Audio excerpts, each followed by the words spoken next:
एक सौतेली माँ की रियल कहानी। एक व्यक्ति था, उसकी पत्नी का देहांत डिलीवरी के दौरान ही हो गया था, परंतु किसी तरह बच्चा हो गया था।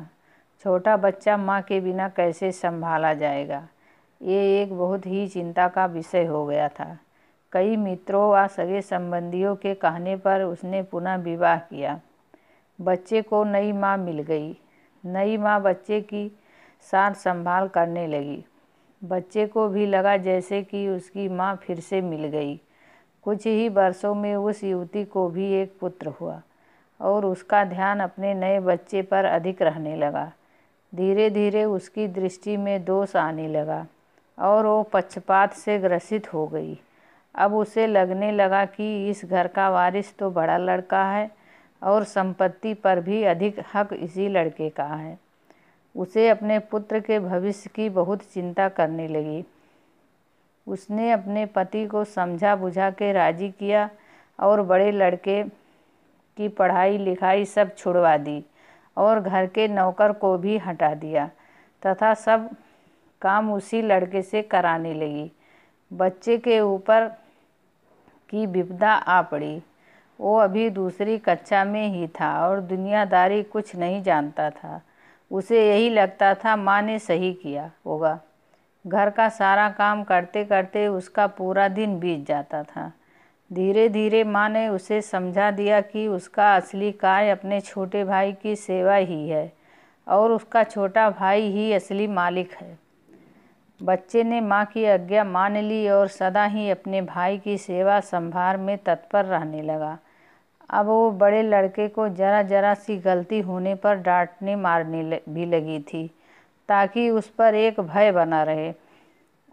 वो कोई अच्छे से अच्छे काम भी करता तो उसकी सौतेली माँ उसे बिल्कुल बेकार बताती, लेकिन फिर भी बालक के मन में माता के लिए प्यार ही उभरता।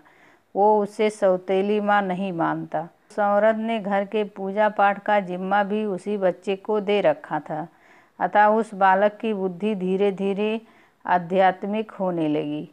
जैसे जैसे वो बड़ा होने लगा उसे सच्चाई समझ में आने लगी, लेकिन वो अपना सब दुख भगवान से ही कहकर संतोष कर लेता था और उसका सारा दुख समाप्त हो जाता था।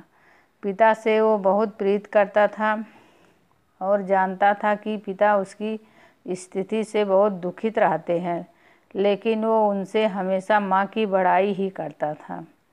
पिता का होना ही उसके लिए बहुत था, परंतु उसके पिता भी एक बीमारी में चल बसे और वो बिल्कुल अकेला हो गया। बस भगवान ही उसके रह गए। समय बीतने लगा और दोनों बच्चे बड़े हो गए। अब घर का सारा अधिकार सौतेली माँ के हाथ में था।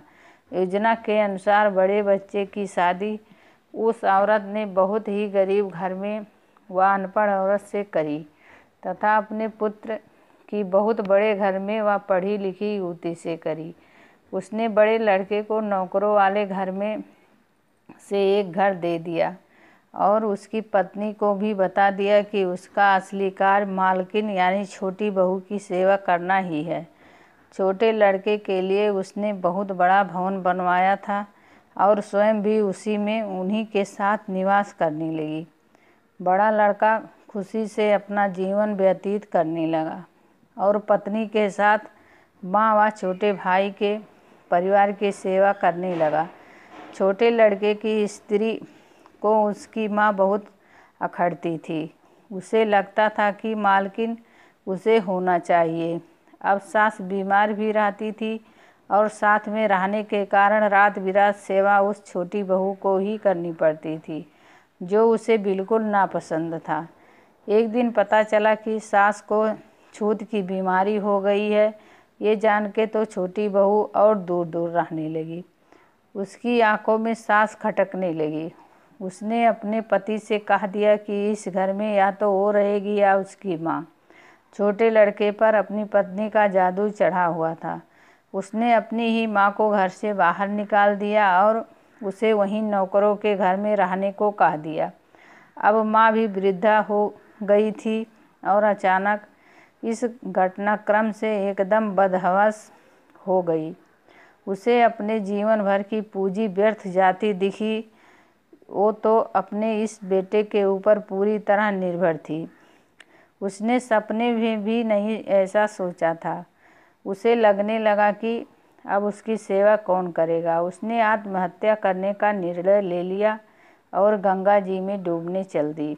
बड़ा लड़का कहीं बाहर गया था और उसे कुछ पता नहीं था। वो एक घाट से गुजर रहा था, शोर सुना तो देखा कोई नदी में डूब रहा है। उसने भी छलांग लगा दी और जब बचा के लाया तो देखा कि ये तो वही उसकी ही सौतेली माँ है।